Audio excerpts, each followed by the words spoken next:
Webinar university time Shakir Ali आपसे मुखातिब doctor रुखसार हम हमारे साथ मौजूद हैं, प्रोफेसर डॉक्टर और मेरिटोरियस से हैं डॉक्टर और जुल्फ़िकार भुट्टो यूनिवर्सिटी से आप, और हमें ज्वाइन किया सैयद शोज़ब अब्बास साहब ने, एम्बेसडर हैं आप एथियोपिया के।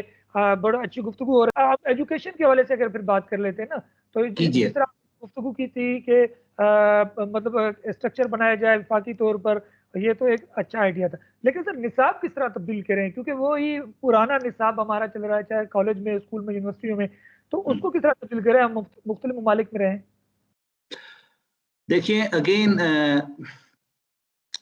अब पता नहीं मेरी इस कदर तनकीद सुनने के बाद आपके सुनने वाले खुश हो रहे होंगे या रो रहे होंगे, लेकिन तो देख वो रहे और इकबाल ने कहा है ना कि मैं ज़हरे हलाहल को कभी कह ना सका कंद, तो मेरी भी मिसाल यही है कि मैं कभी भी अच्छी बात को बुरी बात को अच्छा नहीं कह सका और अच्छी बात को बुरा नहीं कह सकता।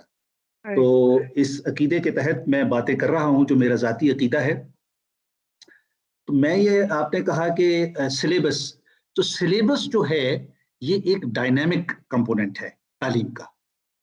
यानी अगर हम वही चीजें पढ़ते रहेंगे सारी उम्र जो तोते की तरह रटाई जा रही हैं हमें बरस बरस से, ये एरिस्टोटल के ज़माने का कॉन्सेप्ट था। और मुझे यहाँ पे मिलने का इत्तेफाक हुआ लोगों को, तो वो मुझे कहने लगे कि आपके यहाँ वही रॉट सिस्टम चलता है या कि रिसर्च सिस्टम चलता है। तो अब आप देखिए कि जो नए निज़ाम हाय तालीम आए हैं और जिनके लिए दुनिया भर में नए बोर्ड्स इस्टेब्लिश हुए हैं, जैसे आईबी सिस्टम है या जैसे IGCSE system. IGCSE again Ratte पे मबनी है, ये जो पाकिस्तान में चल रहा है ना आजकल, जिसके लिए बच्चे 50-50 हज़ार रुपए महाना तक फीस देते हैं, ये भी रट्टा है। अच्छा आईबी है, उसके लिए शायद पाकिस्तान में मेरे ख्याल में 70,000 रुपए फीस है पर मंथ। वो जो है वो रिसर्च बेस्ड है, दोनों चीजें। लेकिन अब मैं जब इनके बारे में जब मैंने अहवाल जाना, तो मुझे किसी बहुत बड़े प्रिंसिपल ने कहा, उन्होंने कहा साहब हमें एक शख्स दे दें जिसको ये सिस्टम आता हो पाकिस्तान। यानी मैं हैरान था। तो बात यह है कि अमली तौर पर हायर एजुकेशन के सिस्टम में इन चीजों के ऊपर तहकीक ही नहीं हो रही। हायर एजुकेशन ये चीज समझ ही नहीं रहा कि पाकिस्तान के तालीमी मसाइल का हल क्या है। हायर एजुकेशन या हायर एजुकेशन इंस्टीट्यूट्स वो ये जानने की कोशिश ही नहीं कर रहे कि हमें अपने निज़ाम को किस तरह से ठीक करना है। पर मैं अगर होता, खुदा जानता है, तो मैं कहता है कि एक वो शख्स जो भट्टे में, जो हमारे भट्टे के अंदर मजदूर काम करते हैं, जिसको ईंट बनानी आती है, मेरे नजदीक वो एक प्रोफेसर है। वो बच्चा, वो फकीर का बच्चा जो अपनी जिंदगी गिरवी रखकर वहां पे काम कर रहा है, जिसके माँ बाप को रोटी उस रहन पे मिलती है, जिसकी वजह से उनको वो आटा मिट्टी गूंद कर ईंटें बनाना होती हैं। तो ये एक इतना बड़ा जॉब है। अगर हम सिर्फ इन्हीं लोगों को पालने के लिए एक डायरेक्शन दे दें कि भाई मैं आपको बताता हूं कि ईंटें कैसे बनती हैं, और ईंटें बनाने का एक उनको पूरा एक निसाब बता दिया जाए कि ईंट यूं बनती है, इससे अच्छी ईंट कैसे बनेगी, उस ईंट से अच्छी ईंट कैसे बनेगी। तो ये जो बच्चे जो 10-10, 20-20 रुपए के ऊपर रहन रखे हुए हैं लोगों के आगे, और जिसने दूसरी तरफ पाकिस्तान की पूरी एनवायरनमेंट को पोल्यूट कर रखा है इसके धुएं ने, वो हम सिर्फ 6 महीने के, वो जो मैंने मौजेतुंग वाली बात की, 6 महीने के अरसे में हम इसको ठीक कर सकते हैं। डॉक्टर साहब एक सवाल जो था कि क्या यूनिवर्सिटियों में जो ट्रेनिंग वगैरह दी जाए हर 6 महीने के बाद, या उनको जिस तरह जनाब एम्बेसडर साहब ने भी कहा कि जो एक अगर भट्टे वाले हैं, ईंट बनाने वाले हैं, वो भी एक काम कर रहे होते हैं, अपनी रोजी रोटी कमा रहे होते हैं, वो एक उनका मकसद कहने का ये तरबियत वो हासिल कर रहे होते हैं और चीज को सीख रहे होते हैं। लेकिन हमारी यूनिवर्सिटियों में सिर्फ गुफ्तगू की जाती है, अमल का कोई रुझान नहीं है। ये क्या वजह है इस पर? जी डॉक्टर साहब। थैंक यू शाकिर साहब कि आपने मुझे इसमें इनवाइट किया, और मैं शुक्रिया अदा करता हूं आपके प्लेटफॉर्म से सैयद शोज़ब अब्बास साहब का, जो कि इथियोपिया के एम्बेसडर हैं। जो आपने अभी जो क्वेश्चन एम्बेसडर साहब ने भी किया और आपने भी उसी तरफ इशारा किया कि हमारा जो निसाब है, जो हमारा करिकुलम है, देखिए हमारे करिकुलम बहुत पुराना है। हमारे जो निसाब है आज भी वही पुराने सिस्टम पे चला आ रहा है। दुनिया काफ़ी आगे बढ़ चुकी है। तो इस चीज की जरूरत है। मैं इस बात की तायीद करता हूँ कि इस चीज की जरूरत है कि हमारे निसाब को दुनिया के अब एडवांस जो हमारी जिस सेंचुरी में हम रह रहे हैं, जिस सदी में हम अपनी जिंदगी गुजार रहे हैं, उसके मुताबिक होना चाहिए। बिल्कुल। और जो खास तौर पे जो बात अभी एम्बेसडर साहब ने की, और वो ये कि हमारा जो सिलेबस है वो प्रैक्टिकल लाइफ के एंड मुताबिक हो, और ऐसा हो कि जो हमारे बच्चे जो हैं, जो प्रैक्टिकली जो है ना, जो जो चैलेंजेस फेस कर रहे हैं, उनको कम्पीट करने के लिए हो। तो ये सही है कि उसको कम्पीट करने के लिए उसके मुताबिक होना चाहिए। बिल्कुल, मैं सही। इससे तबाह करता हूँ। जी। अब एक एक एक एक सवाल जो आपकी जानिब हम मुतवज्जे हैं, ये बताइए कि जिस तरह आपने प्रैक्टिकल लाइन की बात की है, प्रैक्टिकल चीज़ों की बात की, तो वहाँ पर मुख्तलिफ ममालिक में भी आप तैनात रहे हैं, वहाँ की यूनिवर्सिटियों का क्या तरीक़ेकार रहा है, खासकर जी, प्रैक्टिस के हवाले से? बिल्कुल, जिस तरह से मैंने आपको बताया, जो खदोखाल मैंने आपको पेश किए हैं तालीम के, ये उन ममालिक के हैं, ख़ास तौर पे कोरिया के अंदर, ख़ास तौर पे चाइना के अंदर, ख़ास तौर पे जापान के अंदर और बरतानिया जैसे ममालिक में भी। हम इसे जनरली अपने यहाँ वोकेशनल ट्रेनिंग कहते हैं। It is not vocational training only. होना, देखिए, सबसे बड़ा मसला हमारे मुल्क का क्या है? हम सब बैक ज़ुबान होके ये कहेंगे कि हमारे मुल्क में जो माशी नाहमवारियाँ हैं, जो माशी गुर्बत है, और उस गुर्बत के पीछे रोजगार का हासिल ना होना है। ये हैं हमारे बड़े मसले। हमारा ये मसला नहीं है कि हमारे यहाँ उर्दू पढ़ाने वाले कितने उस्ताद हैं। हालांकि वैसे अगर मैं आपको बताऊं कि पाकिस्तान, पूरी दुनिया में हम जाते हैं और जैसे ही हम वहां पे पहुंचते हैं तो वो कहते हैं कि जी आप हमारे मुल्क की जुबान सीखिए और ये हमारे इदारे हैं जहां पे आपको जुबान सिखाई जाएगी। मुझे आप बताइए, मैं इस्लामाबाद में 20 दिहाइयों से रह रहा हूँ। इस्लामाबाद में जब एक गैर मुल्की पहुंचे तो वो उर्दू कहाँ से सीखे? कोई नहीं है। ना ही हमारे यहाँ उर्दू पढ़ाने वाले कोई लोग हैं, उन्हें उर्दू आती नहीं। हम उर्दू बोलते हैं, पढ़ते हैं, सुनते हैं, हम पढ़ा नहीं पाते। ना ही हम अपनी जुबान की नशर व इशाअत और उसकी तरवीज के लिए कोई बड़ा मंसूबा रखते हैं कि क्या हमें अपनी जुबान लोगों को सिखानी चाहिए। और जी, हमारी कौन जुबान जानना चाहता है? हम सब अंग्रेजी जानना चाहते हैं। ये एक मतलब पहले से ही हमारे अंदर एक तरह की वो जो है महरूमी है, और या कहिए कि एक एतमाद की कमी है, वो अपनी जगह पर। लेकिन भाई, हमें चाहिए कि हम, ये भी एक एसेट है जुबान, दुनिया भर में चाहे वो बिल्कुल ही यानी गुमगुश्ता जुबान ही क्यों ना हो, उसकी भी तरवीज के लिए इदारे मौजूद हैं। पाकिस्तान वाहिद मुल्क होगा हमारे इलाके के अंदर, साउथ जनूबी एशिया में, जो अपनी जुबान की तरवीज के लिए कतअन कोई काम नहीं कर रहा। कतन कोई काम नहीं कर रहा। दो एक इदारे हैं, मुक्तदरा जुबान उर्दू और उर्दू बोर्ड, और ये दो तीन, ये क्या करते हैं मैंने कभी जानने की कोशिश नहीं की, मासवाए ये कि कभी को मुज़ाकरा करवा दिया या कोई मुदाखला करवा दिया या कुछ किताबों की तरसील कर दी। ये इन लोगों का अल्टीमेट काम है। मैं समझता हूं कि पाकिस्तान में इस्लामाबाद एक ऐसी जगह है जहां पे बहुत बड़ी डिप्लोमेटिक कम्युनिटी रहती है। ना करते हुए भी अगर आप उनको गिने तो वो तकरीबन तकरीबन 5-6 हजार अफराद होंगे। इन 5-6 हजार अफराद में से हम 500 को भी अगर कैप्चर कर लें उर्दू सिखाने और पढ़ाने के लिए, तो ये सारी उम्र याद रखेंगे कि मैंने उर्दू इस्लामाबाद के उस इदारे से पढ़ी थी। ऐसा नहीं है। तो ये भी हमारी एक नाकामी है, सकाफती मैदान में हमारी एक नाकामी है, या एक मैदान है जो अभी खाली है, और इस खाली मैदान को हमने पुर करना है किसी एक मंसूबे के तहत। आप असातिज़ा जो उर्दू पढ़ा चुके हैं, उन लोगों को ही अगर ऐसी छोटे छोटी एकेडमीज बनाने की तरगीब दिलवाई जाए कि भाई आप अपने मुल्क की जुबान को गैर मुल्कियों के दरमियान उसको मुतारिफ करवाएं, तो वो बड़ा काम कर सकते हैं। लेकिन ऐसी सोच नहीं है। इसका मतलब है ऐसी सोच पैदा करने की जरूरत है। दूसरी बात आपने कही कि जी हम किस तरह से अब मैं अगेन अपनी पुरानी मिसाल पे वापस आता हूं कि गुर्बत और बेरोजगारी ये वो अवामिल हैं जिसने पाकिस्तान की आवाम को बेचारगी की हद तक मजबूर कर दिया हुआ है गंदी जिंदगी गुजारने पर।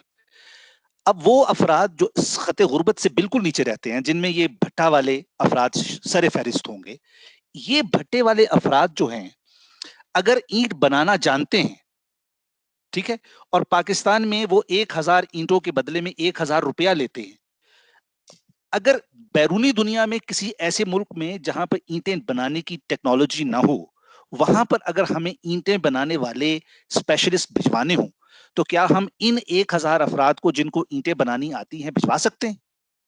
मेरा आपसे सवाल है, भिजवा सकते हैं? आप क्या जवाब देंगे इसका? शायद नहीं। नहीं। क्यों? इसलिए कि दुनिया में किसी भी ट्रेट, किसी भी प्रोफेशनल वैल्यू के पीछे एक सर्टिफिकेशन दाखिल है। क्या मतलब आपको ईंटें बनाने का जो फन है, जो आपने अपने माँ बाप से सीखा है, इस फन की सर्टिफिकेशन है आपके पास या नहीं है? वो कहेगा, मैं कहूँ यार कैसी बातें कर रहे हो, मेरे अब्बा बनाता था, मेरे दादे ने भी यही काम किया, वो मुझे भी उन्होंने ये सिखा दिया।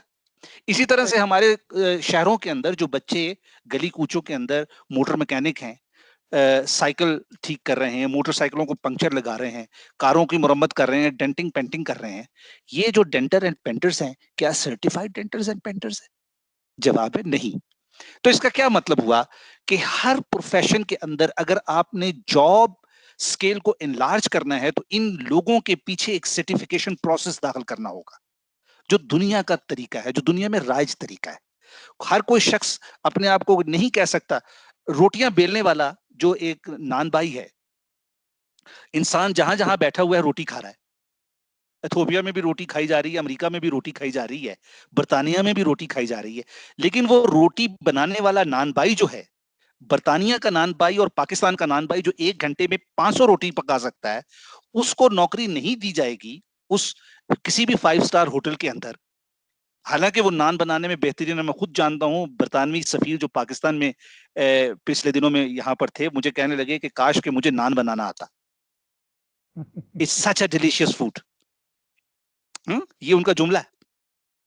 एक रिसेप्शन पे हम नान खा रहे थे पुलाव के साथ, तो वो कहने लगे कि काश कि मुझे नान बनाना आता होता। ये कितनी खूबसूरत ग़िज़ा है आपकी, कितनी पुरलजीज और पुरलज़्ज़त ग़िज़ा है।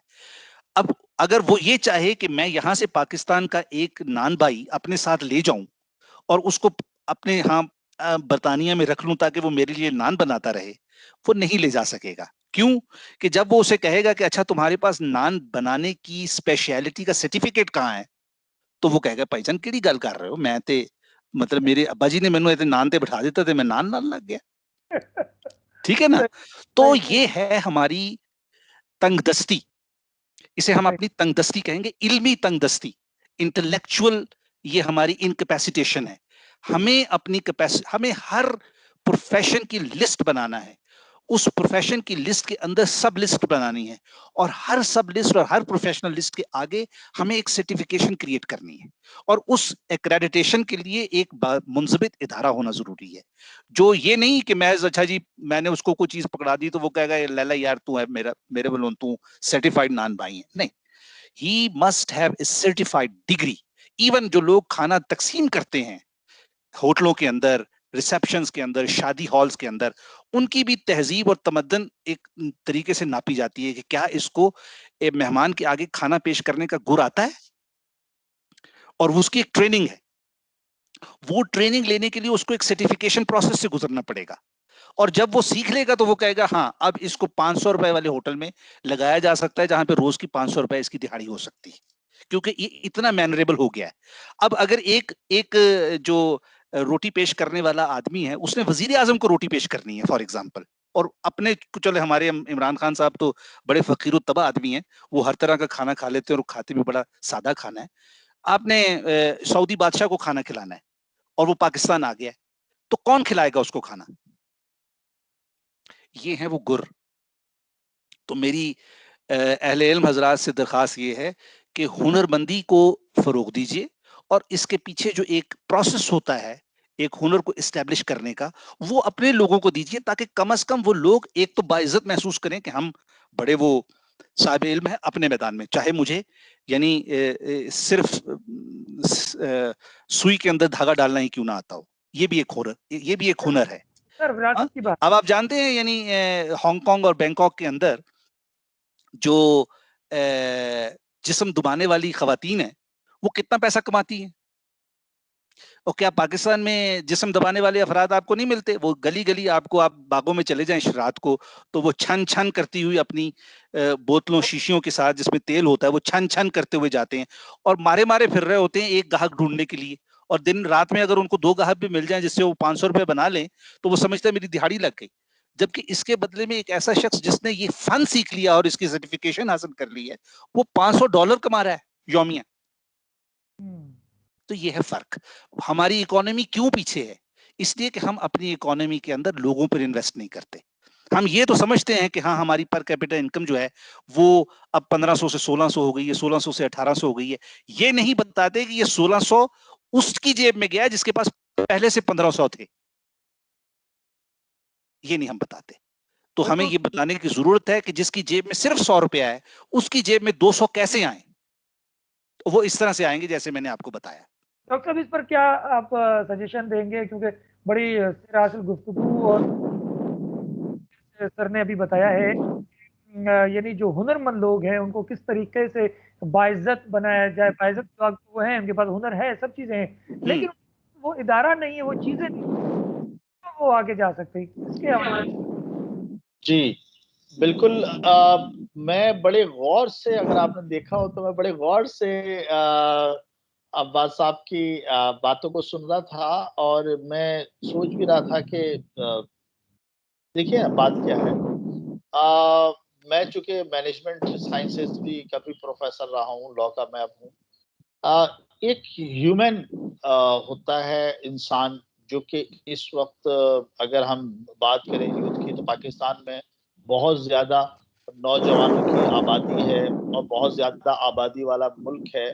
और जब लोगों की तादाद होती है तो हम उसको आबादी कहते हैं, लेकिन उस आबादी को अगर हम हुनरमंद बना दें तो फिर ह्यूमन कैपिटल कहते हैं। और ह्यूमन कैपिटल जो है वो सबसे बड़ा कैपिटल होता है। बड़े-बड़े इकोनॉमिस्ट की बात उन्होंने कही है। मैं जब इकोनॉमिक्स में एक मुझे नाम याद नहीं है, उन्होंने ये कहा कि हमसे यानी वो एक बहुत बड़ा बिजनेस टाइकॉन के हैसियत से वो जाना जाता था। तो उसने कहा कि हमसे हमारी इंडस्ट्रीज ले लो, हमसे हमारी गुडविल, हमारा नाम ले लो, हमसे हमारी गाड़ियां ले लो, हमारे पास कुछ ना छोड़ो, सिर्फ हमें हमारा नाम, सिर्फ हमें हमारे जो है वो लोग दे दो, बंदे और हमें 5 बंदे दे दो, और हमें 5 साल दे दो। उसके बाद फिर हमसे इतनी ही इंडस्ट्रीज, इतनी ही गाड़ियां, इतना कैपिटल, और हमारा ये गुडविल नाम, ब्रांड ले लेना हमसे। तो बात क्या है कि human capital is very important किसी भी कंट्री के लिए, किसी भी कौम के लिए, डेवलपमेंट के लिए। तो ये बात बिल्कुल सही है कि हमें अपनी आबादी जो कि बहुत ज्यादा है, इसको अगर हमें हुनर सिखा दें, हुनरमंद बना दें, तो ये ह्यूमन कैपिटल बन जाएगा। डॉक्टर साहब, मैं अर्ज करूं, यहाँ पे मैं इंटरप्ट करता हूँ। हुनर सिखाने वाली बात नहीं है, हुनर उन्हें आता है, हर घर में हुनर मौजूद है। आप उस हुनर की सर्टिफिकेशन करवा दे कि हाँ, मैं एक सर्टिफाइड बैरा हूं, मैं एक सर्टिफाइड नानबाई हूं, मैं एक सर्टिफाइड ईंटें कूटने वाला मजदूर हूं, मैं एक सर्टिफाइड सरिया बनाने वाला मजदूर हूं, मैं एक सर्टिफाइड प्लस्तर करने वाला मजदूर हूं। जब तक आप इन तमाम हुनरों की सर्टिफिकेशन लिस्टिंग नहीं करेंगे और ऐसे इदारे तामीर नहीं करेंगे कि जो इन चीजों को इस जाविये से देखें, उस वक्त तक आप पाकिस्तान की मौजूदा आबादी की आमदन में इजाफा नहीं कर सकते। पहली बात, यानी गुर्बत की एक बहुत बड़ी वजह यह है कि मेरी जेब में पैसे ही नहीं है, तो मैं गरीब हूं। लेकिन मेरी जेब में, मेरे हाथों में एक हुनर है, मगर उस हुनर का कोई सराहने वाला ही नहीं है। वो सराहेगा तब जब कहेगा कि मुझे कुछ चीज दिखाओ, मुझे कोई कागज का टुकड़ा दिखाओ जो ये तस्दीक करता हो कि हाँ, तुम्हारे पास ये फन इस दर्जे का है। जी डॉक्टर साहब, हमारे क्या जितने भी हमारी आबादी का बड़ा कसीर हिस्सा किसानों पे मबनी है। क्या हमारा किसान जो है, काश्तकार जो है, हमारा फार्मर जो है, वो एक सर्टिफाइड फार्मर नहीं बन सकता? सही। तो लेकिन आखिर में सर एक चीज हम आपसे लेना चाहेंगे कि वोकेशनल इदारे तो बने हुए हैं, सिंध टेक्निकल बोर्ड भी सिंध कराची में बना हुआ है, वोकेशनल सर्टिफिकेट्स भी दे रहे हैं सब लोगों को। लेकिन जिस तरह आप कह रहे हैं, तो उसके लिए क्या एक कोई यूनिवर्सिटी बनाए, कोई कॉलेज बनाए? नहीं, ये ईंटों की यूनिवर्सिटियां और ईंटों के स्कूल बनाने की हमें जरूरत नहीं है भाई। ठीक है। ये दरो दीवार का एक घर बनाना चाहिए, इसकी हमें जरूरत नहीं है। हमें जरूरत सिर्फ ये है कि जहां पर वो जो लोग बैठे हुए काम कर रहे हैं ना, भट्टों के ऊपर बैठने वाले और मोटर मैकेनिकों और वर्कशॉपों में बच्चे जो बैठ रहे हैं, जो काम कर रहे हैं, उनके पास जाकर उनको बताया जाए कि बेटा तुम्हारा हुनर 1 से 10 के अंदर, अगर हम एक स्केल बनाए 1 to 10 का स्केल, जो तुम्हें हुनर आता है ना, ये तुम इस वक्त स्केल 2 पे बैठे हो या तुम स्केल 3 पे बैठे हुए हो। ये है वो दर्जाबंदी, क्लासिफिकेशन जिसे साइंस की जुबान में कहते हैं। ये उसकी कैलिब्रेशन कर देती है दर्जाबंदी जो है, कि मुझे बता देगी कि मेरा ये फन या मेरा ये हुनर या मेरा ये जो इस्तात है वो किस दर्जे की है। फिर वो उसको बताया जाएगा दूसरे स्टेज पर कि अगर तुमने अपनी इस्तेदाद में इजाफा करना है तो फिर किसी इदारे का रुख करो। इदारा नहीं मिलता तो वो जो उस्ताद, जो तुम्हारे उस्ताद का उस्ताद था, उसके पास जाओ ताकि वो तुम्हें सिखाए। या फिर वो जो इंडस्ट्री है, उस इंडस्ट्री के जो बड़े कर्ता धर्ता लोग हैं, हर इंडस्ट्री के कर्ता धर्ताओं को मैं अर्ज करूं, हर इंडस्ट्री के कर्ता धर्ताओं को अपने अपने इंडस्ट्री के खुद, हुकूमत नहीं, उन्हें खुद इदारे तामीर करने हैं। अगर आप कहेंगे हुकूमत तामीर करके दे, तो हुकूमत ईंट गारे की बिल्डिंग बना देगी, लेकिन उसके अंदर उस तरह की सोच नहीं ला सकेगी। क्यों? कि सोच लाना उन अफराद का काम है जो ग्रास रूट लेवल पर बैठे हुए अपना काम कर रहे हैं। कौन है मुझे बताइए, ये जो यानी हमारे हमने वो भी जमाना देखा हुआ है, शायद अब भी वैसा हो, कि जब गटर के अंदर एक आदमी को डाल दिया जाता था कि जाकर इसकी सफाई करके आओ। डलते थे कि नहीं डलते थे गटर के अंदर? तो अब भी जो गंदी नालियां हैं और अब भी जो गटर हैं, वो किस तरह से खोले जाएं? ये उस शख्स से पूछा जाए जिसने गटर के अंदर जाके अपने जिस्म और जान के साथ छलांग लगा दी थी हमारे लिए। उससे पूछें आप, वो जानता है कि गटर को कैसे खोलना है। तो इस वास्ते उन लोगों के ऊपर इन्वेस्ट करने की जरूरत है।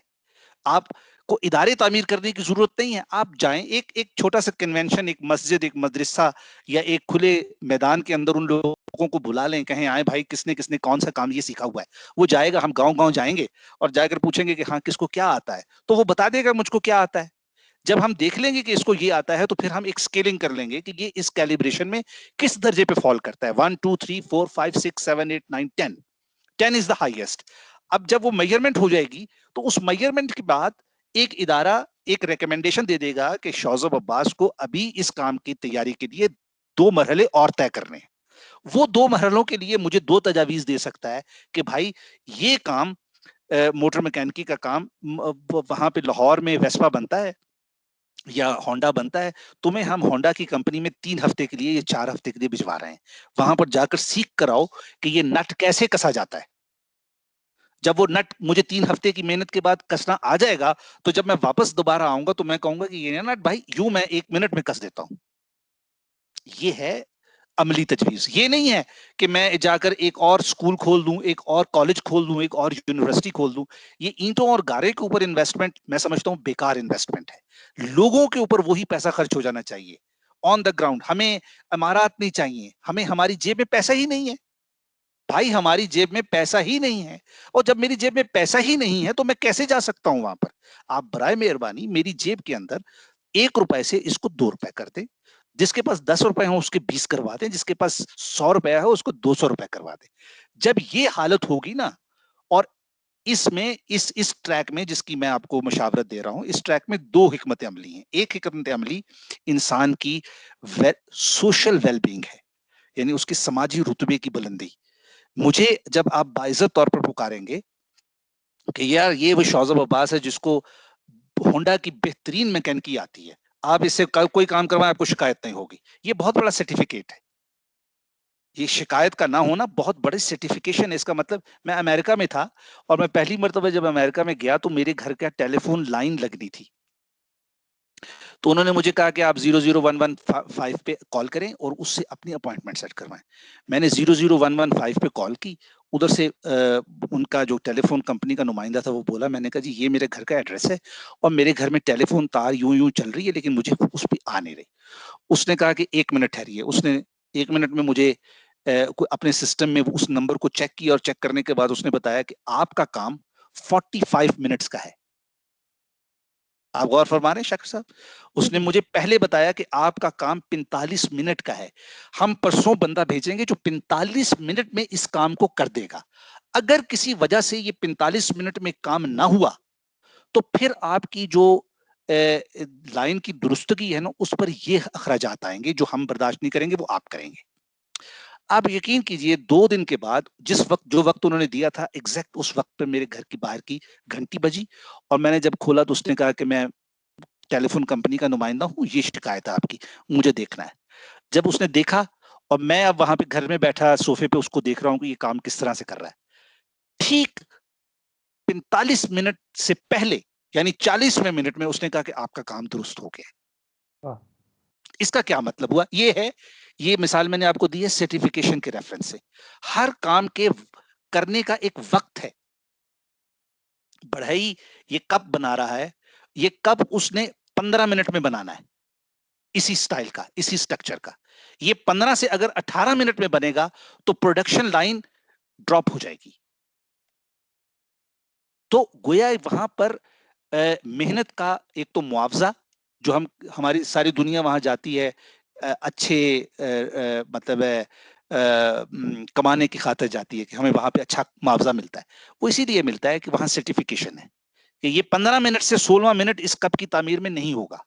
अगर 16वां मिनट हो गया तो आप 100 कपों को 1 मिनट से ज़रब दीजिए तो 100 मिनट की डेफिशिएंसी वाकई हो जाएगी और 100 यूनिट कप जो है वो उस हिसाब से ड्रॉप कर जाएंगे। तो वहां पे इकोनॉमी ऑफ स्केल्स चलती है जो हमारे यहाँ तो नहीं चलती, लेकिन हमारे यहाँ किसी सतह की सर्टिफिकेशन चलनी चाहिए जो नहीं है। जब सर्टिफिकेशन चलेगी तो सोशल प्रेस्टीज बढ़ेगी, जब सोशल प्रेस्टीज बढ़ेगी तो उसकी आमदन भी बढ़ेगी।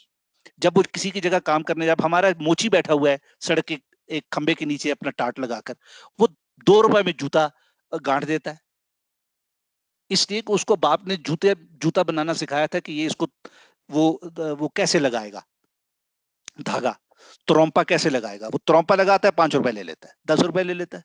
अगर सोल कहेगा कि सोल बदलवाऊंगा तो 50 रुपए ले लूंगा, 100 रुपए ले लूंगा। ये उसकी आमदनी का जो लेवल एक अरसे से यही चला आ रहा है, इसको दुगना करने के लिए जरूरी है कि उसको सर्टिफिकेशन दी जाए अपने मुल्क के अंदर। और अगर उसको बैरूनी मुल्क में किसी जगह पे मुलाजमत दिलवानी है, जो हमारी पूरी की पूरी मिनिस्ट्री ऑफ ओवरसीज पाकिस्तानी बनी हुई है एक अदद, जो जिसका काम ये है कि पाकिस्तानियों के लिए रोजगार बैरूनी मुल्क में तलाश करना, वो उस वक्त तक उन लोगों के लिए रोजगार बैरूनी मुल्क तलाश नहीं कर सकती जब तक हर हुनरमंद के लिए एक सर्टिफिकेशन प्रोसेस ना हो।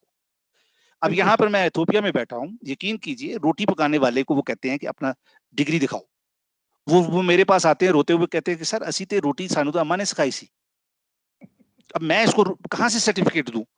तो आप बराए मेहरबानी मेरी एक जाली सर्टिफिकेट को डिग्री मानकर कबूल कर ले। तो कागज की जरूरत है हर जगह, और कागज जो है वो एक मायार पर तोला गया है, उस कागज के पीछे एक वैल्यू है, और वो वैल्यू जब तक हम डिटरमिन नहीं करवाएंगे अपने लोगों के साथ खुद इसी तरह से बैठ के, ये बराए मेहरबानी ये जो इदारों की ये नहीं है ना, ये इदारे, हम फर्द इदारा है, हर फर्द इदारा है, उसके अंदर उसकी सोच को तरतीब देना इदारा जाती काम है। मेरे अंदर अगर आप एक बात को मुनज़्ज़म तरीके से, मंजूम तरीके से पेश कर दें तो मैं शायर बन जाऊंगा ना आम आदमी से, लेकिन अगर वो मुझे गुफ्तगू करनी नहीं आती और मैं आए बाएं शाएं कर रहा हूं तो फिर मैं एक आम आदमी हूं। इसका मतलब मैं उस सर्टिफिकेशन पे पूरा नहीं उतरता। लेकिन अगर वही आए बाएं शाएं को मैं एक खास तरतीब नजूली के साथ पेश कर दूं कि पहले ये फिर ये फिर ये और फिर ये फिर ये फिर ये एक शेर बन जाएगा। वो जैसे पुराने जमाने में वो होता था, क्या नाम है वो लगा करता था ना प्रोग्राम, एक मजा 50-50, तो उसमें वो शेर पढ़ता है कि क्या वो ट्रक गुजर गए, हाँ क्या वो ट्रक गुजर गए, तो आप जवाब देता है हाँ वो ट्रक गुजर गए। क्या वो सड़क हुई तमाम, हाँ वो सड़क हुई तमाम। ये शेर है, पूरे शेर के वजन पे तुला हुआ है ये लफ्ज। तो ये मंजूम हो गया वही गुफ्तगू। अब आप मुझे आम आदमी से शायर कहेंगे, शायर एक बड़ा स्टेटस है। तो चलिए मेरे ख्याल मैंने काफी गुफ्तगू कर ली। आप डॉक्टर साहब की तरफ अब ले जाइए कैमरे को। बिल्कुल, हम एंड की तरफ बढ़ेंगे क्योंकि गुफ्तगू तमाम हो चुकी है। आखिर में बस आखिर में जुमला सुनना चाहेंगे डॉक्टर साहब, क्या कहना चाहेंगे एम्बेसडर साहब के इस गुफ्तगू पर? क्या ये प्रोग्राम खत्म हुआ? हाँ, ये प्रोग्राम खत्म हुआ। चले जी, जनाब। ये शेर है। नहीं वैसे हमने मैं शाकिर साहब बहुत सारे एम्बेसडर्स के साथ आपने मुझे बिठाया और हमने कोलैबोरेशन की बात की, बड़ी तालीम की बातें हुई, बहुत बातें हुई इंटरनेशनल रेफरेंस में। लेकिन रियली आज अब्बास साहब से बात करके बहुत ज़्यादा मुझे अच्छा लगा। मैं बहुत इनायत, बहुत कुछ सीखा। मैंने बड़ी बहुत इनायत। कुछ सीखा है और वो सीखा जो वाक़ई बड़ी इन्होंने जो है ना बड़ी दिल को छू जाने वाली बातें की कि और रियली मतलब रियलिस्टिक बातें थी। बड़ी जिसे कहते हैं ना हकीकत पे मबनी कि हम इस इस पे सोचते नहीं हैं। हमारे पास बड़े-बड़े यूनिवर्सिटियाँ हैं, डिग्रियाँ दे रहे हैं, लेकिन वो डिग्री देने के बाद और लेने के बाद बच्चे जो हैं, वो बेरोज़गार हैं। और जो रोज़गार कर रहे हैं, उनके पास डिग्री तो क्या कोई भी सनद नहीं है। और उनको कहीं रोज़गार इसलिए नहीं मिल सकता कि उनके पास सनद नहीं है, जबकि हुनर है, उनके पास सब कुछ है। और जिसके पास डिग्री है, उसके पास बेचारे के पास कुछ भी नहीं है। कुछ भी नहीं है, यानी ये बिल्कुल बड़ा सही। अजीब है। ये बहुत मखमसा ये है, इसे मखमसा कहते हैं मखमसा कि होने के बावजूद कुछ नहीं है। Exactly, exactly. तो बस वो जो दोनों चीज़ों के दरमियान यानी एक टैलेंट और एक डिग्री के दरमियान का जो गैप है या मैं कहूँगा एक एक एक खाई थी, वो आज खाई को अब्बास साहब ने बड़े अच्छे खूबसूरत अंदाज़ से उसको फ़िल कर किया है और अब मैं इस पैगाम को अपने तक नहीं रखूँगा, आगे बढ़ाऊँगा।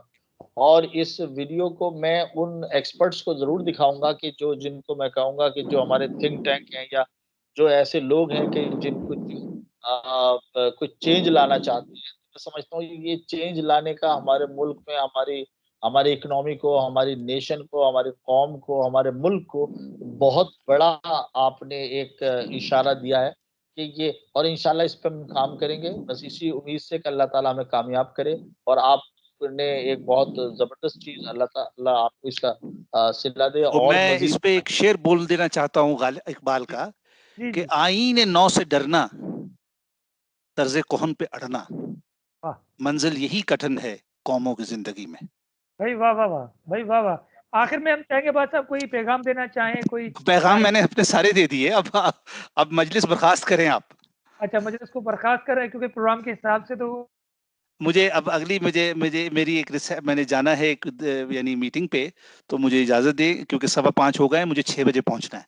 बहुत शुक्रिया अब्बास साहब आपने हमें वक़्त दिया और नहीं, डॉक्टर साहब मुझे आपका आपसे भी बहुत मिलके और आपसे जान के बहुत खुशी हुई। शुक्रिया। अल्लाह ताला आपको खुश खुर्रम रखे और बेहतर तरीके से काम करने की तौफीक अता फरमाए और ये कि ये जो चीज़ें हैं जो हमारे इर्द-गिर्द हो रही हैं, साहिबे वो कहते हैं खुश नज़र होता तो मिट्टी में भी गौहर देखता। वाह! खाली आँखों को तो हर तस्वीर ही खाली लगी। भाई वाह, वाह, वाह! हाँ, तो बहुत ये बात है, ज़बरदस्त तो भाई। यानी खुश नज़री ज़रूरी है। बिल्कुल, वेबिनार यूनिवर्सिटी टाइम से हमें इजाज़त दीजिए इंशाल्लाह फिर किसी नशिस्त में हमारी मुलाकात होगी। इंशाअल्लाह, इंशाअल्लाह। बड़ी इनायत जी, खुदा हाफ़िज़।